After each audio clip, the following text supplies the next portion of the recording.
Hi hello good afternoon friends, welcome to my channel. So ఇది instant chutney powder అబ్బా. So అందరూ almost చేసేసారు కదా.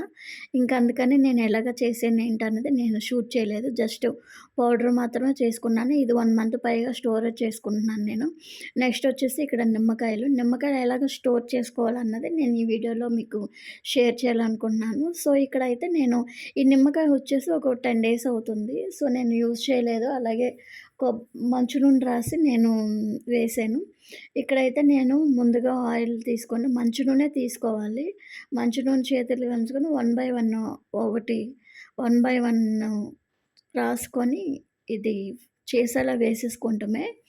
సో ఇక్కడ నేను మిగిలిన నిమ్మకాయలన్నీ కూడా నేనిక్కడ 1 బై 1 నేను ఆహ్, చూపిస్తున్నాను. ఎందుకంటే, నేను ఆల్రెడీ ఇలాగే చూసిందే. సో, అది వర్కౌట్ అవుతదా లేదా అని చెప్పేసి చూసాను. సో, వర్కౌట్ అయింది.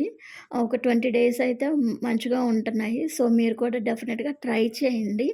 మంచి నూనె వాడాలి. నెక్స్ట్ వచ్చేసి గాజు సీసాలోనే స్టోరేజ్ ఉంటాయి నిమ్మకాయలు. మనకి ఎన్ని రోజులు కావాలన్నా సరే. ఓకేనా friends? Thank you for watching. Please subscribe చేసి సపోర్ట్ చేయండబ్బా ప్లీజ్.